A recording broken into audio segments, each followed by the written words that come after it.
चलिए आज पढ़ेंगे कारक सूत्र का चौथा कारक जिसका नाम है संप्रदान कारक। ठीक है, हमने 3 कारक पढ़ लिया था। अगर आप वीडियो नहीं देखे हैं तो देख लीजिएगा। कारक सूत्र जो 10वीं के एग्जाम के लिए संस्कृत का सबसे बढ़िया टॉपिक है। ठीक है, आज पढ़ेंगे चौथा कारक जिसका नाम है संप्रदान कारक, जिसका चिन्ह होता है के लिए। इसको को लिए भी कहीं कहीं लिखता है, लेकिन को लिए चिन्ह का उपयोग वाक्य में बहुत कम होता है, ज्यादा होता है के लिए। और इसका विभक्ति होता है चतुर्थी विभक्ति। अगर संप्रदान कारक पूछेगा तो कौन सा विभक्ति? चतुर्थी विभक्ति। इसका चिन्ह क्या होता है? के लिए। इसमें हमने सूत्र और होते हैं, लेकिन हमने आपके एग्जाम के लिए जो आपके ज्यादा पूछते हैं वही 5 हमने लिखा है। ठीक है, अब सुनिएगा ये पांचों का व्याख्या क्या कहता है, आपको पकड़ना कि एग्जाम में कैसे देगा। पहला सूत्र हमने लिखा संप्रदाने चतुर्थी, मतलब कहता है कि वह वाक्य जिसमें संप्रदान कारक लगा हो उसमें चतुर्थी विभक्ति होता है। संप्रदान कारक कहने का मकसद मतलब के लिए चिन्ह लगा हो, जैसे वह पढ़ने के लिए घर जा रहा है, छोटा सा उदाहरण, या विद्यालय जा रहा है, कुछ भी हमने लिख दिया। और वह का क्या होगा? स, पढ़ने के लिए मतलब होगा यहाँ पठनाय, और घर का क्या होगा? गृहम, और जा रहा है यानी गच्छति। तो देखिए बाबू, जिस वाक्य में तुमको ये पठनाय चतुर्थी विभक्ति लगा रहे क्रिया में, तो समझिएगा उसमें संप्रदाने चतुर्थी होगा। किसी तरह का पढ़ने के लिए, जाने के लिए, हंसने के लिए, रोने के लिए, खेलने के लिए अगर पठनाय चतुर्थी विभक्ति लगा रहेगा तो आपको समझना है कि संप्रदाने चतुर्थी होगा। ठीक है, अब क्या कहता है, अब इसके बाद सुनिएगा। ये तो पहला हुआ, मतलब कहता है संप्रदाने चतुर्थी कहता है कि वह वाक्य जिसमें चतुर्थी विभक्ति लगा हो वह वाक्य संप्रदाने चतुर्थी का होता है। लेकिन अब इसमें बहुत सारे वाक्य में संप्रदाने चतुर्थी तो सब होगा, लेकिन उसमें कुछ अलग अलग कैटेगरी भी है जो हमने लिखा है क्या क्या होता है, सुनिए। इसी का दूसरा सूत्र क्या कहता है? दानार्थे चतुर्थी। कहता है कि वह वाक्य जिसमें दान देने की बात कही गई हो उसमें दानार्थे चतुर्थी सूत्र होता है और विभक्ति चतुर्थी होती है। जैसे राजा गरीब को धन देता है। राजा गरीब को धन देता, इधर से सॉरी, राजा गरीब को धन देता है।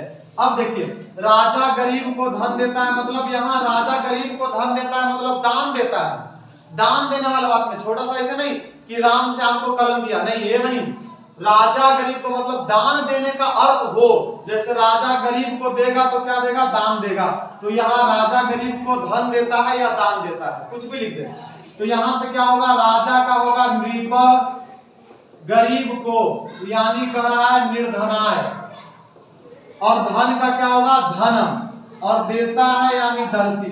तो अब सुनिए, जिस वाक्य में आपको दान देने की बात कही गई हो, चाहे राम श्याम को दान देता है तो राम श्यामाय दानम ददाति, कहने का मकसद है कि जिस वाक्य में तुमको दान देने की बात कही गई हो उस वाक्य में दानार्थे चतुर्थी सूत्र होती है और चतुर्थी विभक्ति होती है।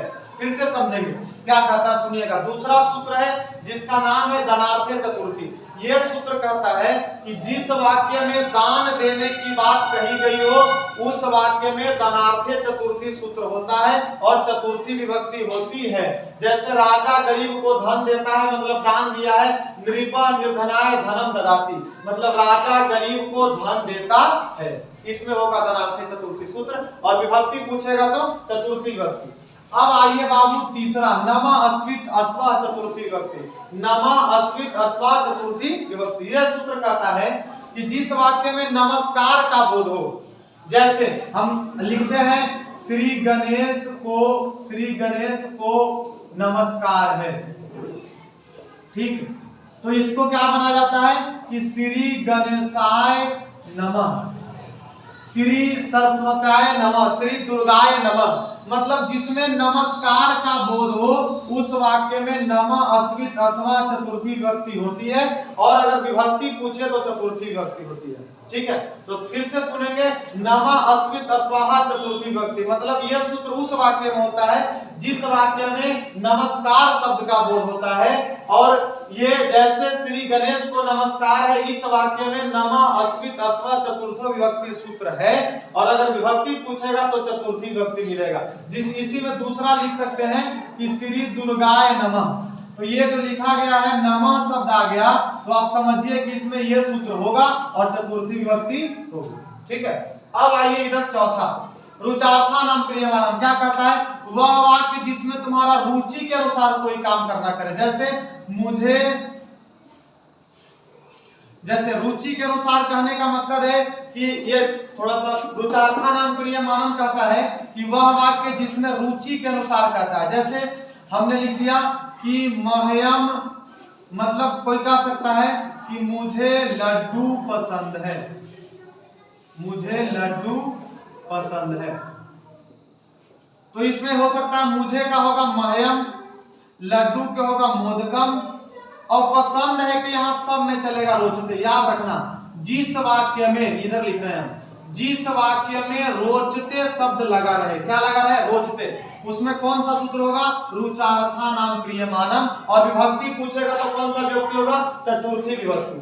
मतलब जिस वाक्य में क्या लगा रहा है, रोचते, संस्कृत वाक्य रहेगा ना, तो रोचते लगा रहेगा, उसमें रुचार्था नाम क्रियमाणम सूत्र होगा और चतुर्थी विभक्ति होगा। ठीक है, यहां तक समझ में आ गया। अब आइए आगे, पांचवा, धार्य ऋतुमानक क्या कहता है, कहता है वह वाक्य जिसमें ऋण लेने या देने की बात कहा गया हो, ऋण लेने या देने, मतलब हम किसी से उधार लेते हैं या देते हैं, तो ऋण लेने या देने की बात कहा जाएगा जिस वाक्य में, उस वाक्य में धार्य उत्मानक सूत्र होगा। जैसे राम श्याम को 10 रुपया उधार दिया, राम श्याम को 10 रुपया उधार दिया, तो अब क्या होगा बाबू सुनिएगा, राम श्याम को, यहाँ पे क्या होगा, श्यामाय, क्यों होगा, क्योंकि चतुर्थी विभक्ति है, 10 रुपया का होगा 10 रूपकानी, और उधार का होता है ऋणम, और हुआ दिया यानी अददत। तो कहने का ये हमारा मकसद यह है कि जिस वाक्य में उधार लेने या देने की बात कही गई हो, उस वाक्य में धार्य उत्मानक सूत्र होता है। जैसे राम श्याम को 10 रुपया उधार दिया, राम श्यामाय 10 रूपकानी ऋणम अददत। समझना क्या बात, मतलब संप्रदान कारक के कुल सूत्र होते हैं बहुत, लेकिन हमने लिखा है 5, जो आपके एग्जाम के सबसे, इसमें से आगे नहीं पूछेगा। पहला संप्रदान चतुर्थी, जिस वाक्य में संप्रदान कारक होता है उसमें संप्रदान चतुर्थी होती है, जिस वाक्य, दूसरा धनार्थ चतुर्थी, जिस वाक्य में दान की बात कही गई हो धनार्थ चतुर्थी होता है। तीसरा नमा अस्मित अस्वा चतुर्थी विभक्ति, मतलब जिस वाक्य में नमस्कार शब्द का बोध हो उसमें नमा अस्मित सूत्र होता है, चतुर्थी विभक्ति होती है। जिस वाक्य में पसंद के अनुसार कोई काम किया जाए, मुझे लड्डू पसंद है या रोचते लगा रहा, उस वाक्य में रुचार्था नाम क्रियमाणम सूत्र होगा। और जिस वाक्य में ऋण लेने या देने की बात कही गई हो, उस वाक्य में धार्य उत्मानक सूत्र होगा। ये हुआ आपका संप्रदान कारक का 5। अब अगला छठा जो बच्चा संबंध कारक, उसके बारे में भी बताएंगे, उसका 1-2 सूत्र होता है और अगले वीडियो में पढ़ेंगे। आज आप 4 तक क्लियर कीजिए, सॉरी अपादान पढ़ेंगे ना, संबंध तो छठा हो जाएगा, अपादान पढ़ेंगे, इतना आप क्लियर कीजिए, बाकी अगले दिन पढ़ेंगे।